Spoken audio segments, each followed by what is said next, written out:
السلام علیکم۔ فاطمہ اور عائشہ دونوں کزنز ہم عمر ہونے کی وجہ سے ایک ہی اسکول اور جماعت میں پڑھتی تھی۔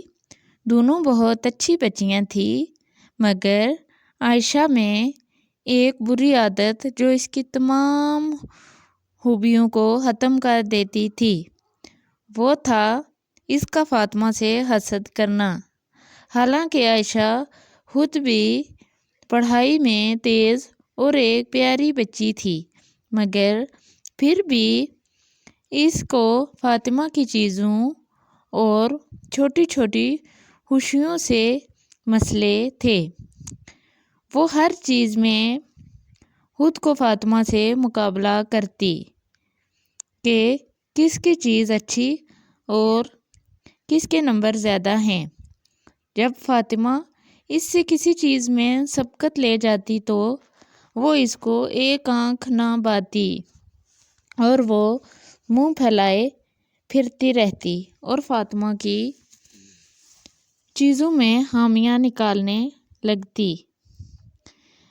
نکالنے کے بہانے ڈھونڈتی رہتی، جبکہ فاطمہ کو اس سے کوئی فرق نہ پڑتا اور وہ ہر چیز میں مطمئن رہتی۔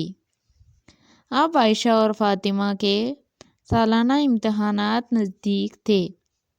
دونوں ہی بھرپور محنت کر رہی تھی، مگر عائشہ بس اسی محنت میں تھی کہ وہ فاطمہ سے سبقت لے جائے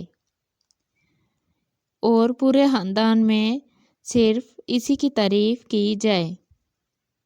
فائنل امتحان والے دن عائشہ نے پیپر شروع ہونے سے کچھ وقت پہلے فاطمہ کا جیومیٹری باکس چھپا دیا تاکہ فاطمہ کا پیپر نہ ہو پائے۔ فاطمہ جب پیپر کے لیے بیٹھی تو وہ اپنی چیزیں غائب دیکھ کر سخت پریشانی میں مبتلا ہو گئی۔ ٹیچر نے جب دیکھا تو وہ بھی پہلے حیران ہوئی، کیونکہ فاطمہ اتنی غیر ذمہ دار نہیں جو اپنی چیزیں بھول جاتی۔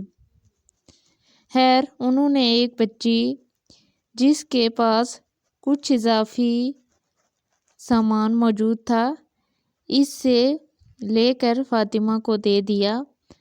اب جب نتیجہ آیا تو فاطمہ نے پوری کلاس میں ٹاپ کیا اور عائشہ کوئی بھی پوزیشن نہ لے پائی، جس سے عائشہ سخت دل برداشتہ ہوئی اور اس نے فاطمہ سے جا کر معافی مانگی۔